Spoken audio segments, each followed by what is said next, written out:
Because it seems to me the ability to pay for and access legal support is in itself an imbalance in power that could put many off from taking the steps that they should feel empowered to take. And we've been able to do that whilst protecting our promise not to increase taxes on working people in their pay slips or VAT on the things that they pay for in the shops. Did this Labour MP really think they could get away with misrepresenting economic forecasts on live television?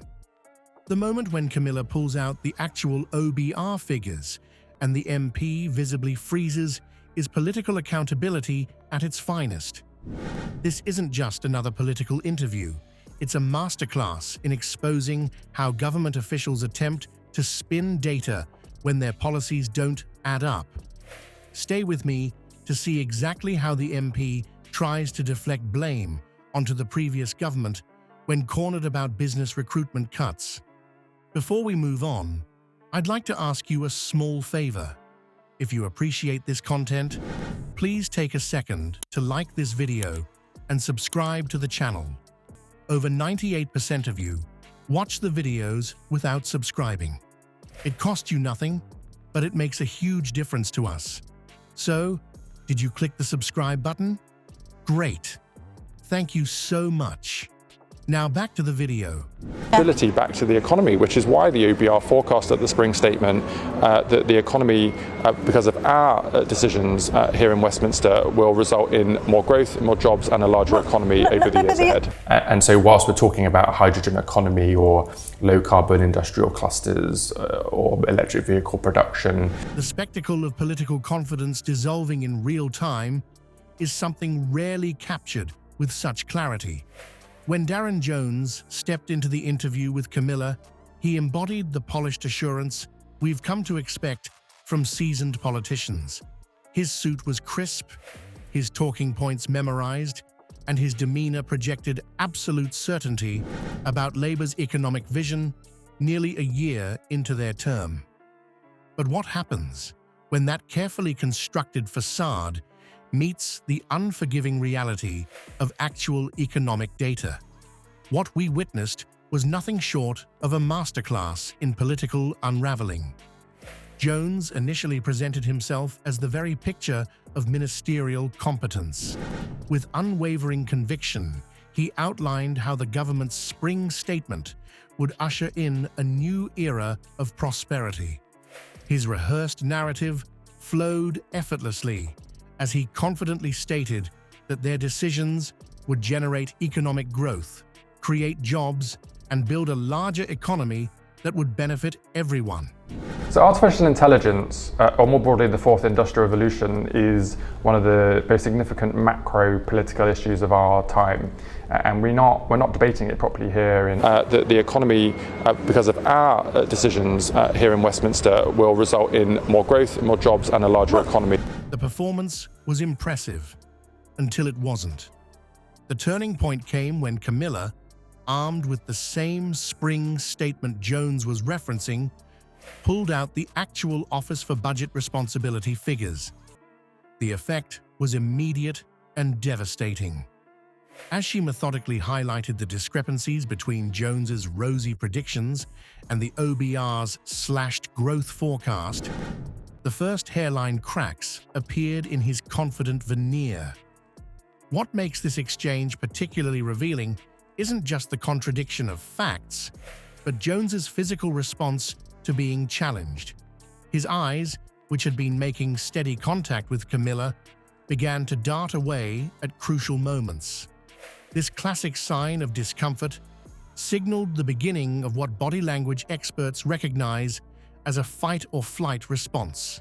This budget chose to invest in our country as opposed to continue down the path of decline, and markets respond to that because that means that we will be borrowing money to pay for things like schools and hospitals and transport infrastructure. Or I understand that the employer national insurance contribution changes, which are for bigger businesses, you'll remember we've rehearsed this above, but 50% of businesses in the UK will either pay the same or less than they did before. The politician was no longer in his comfort zone.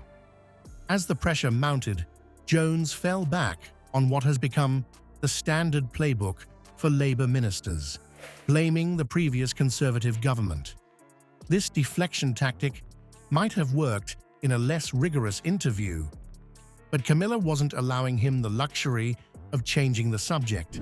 The camera captured his increasingly defensive posture, his previously open stance gradually closing as his arms crossed, creating a physical barrier between himself and his questioner. Watch closely, and you'll notice his blinking rate accelerating as the questioning intensifies, a physiological response to stress that politicians are trained to control but often fails them under genuine pressure.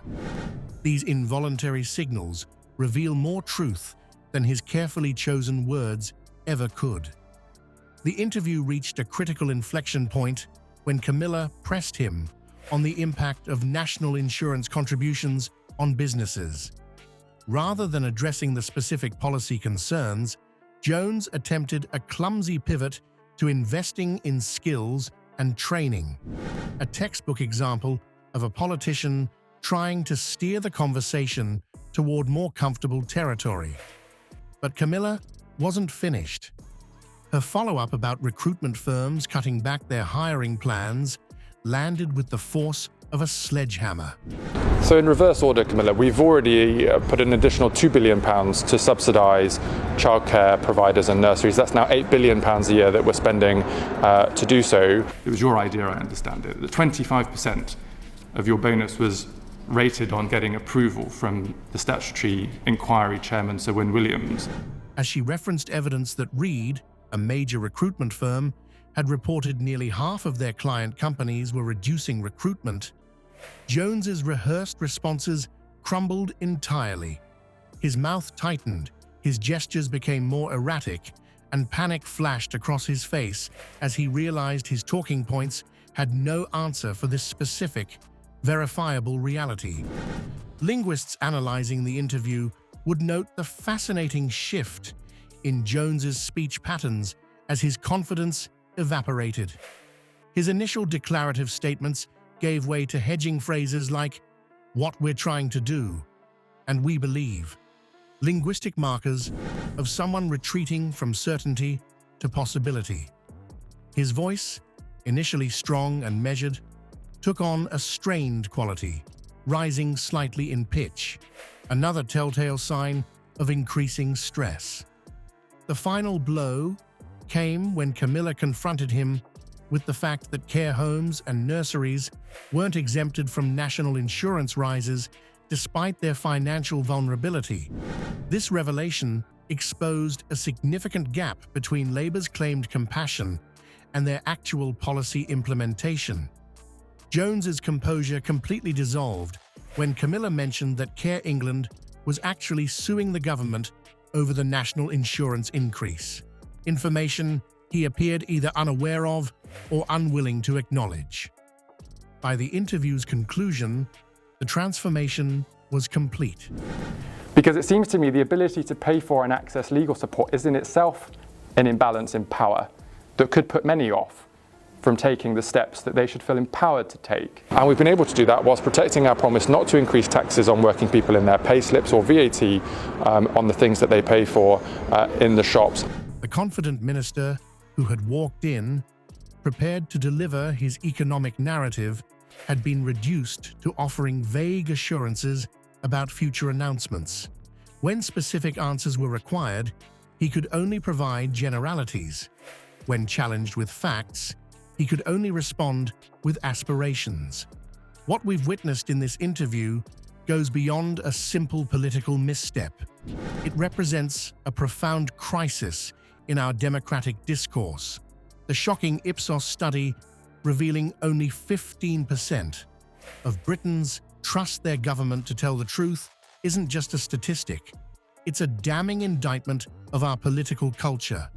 When representatives like Jones attempt to manipulate economic forecasts while cameras roll, they further erode this already fragile public trust.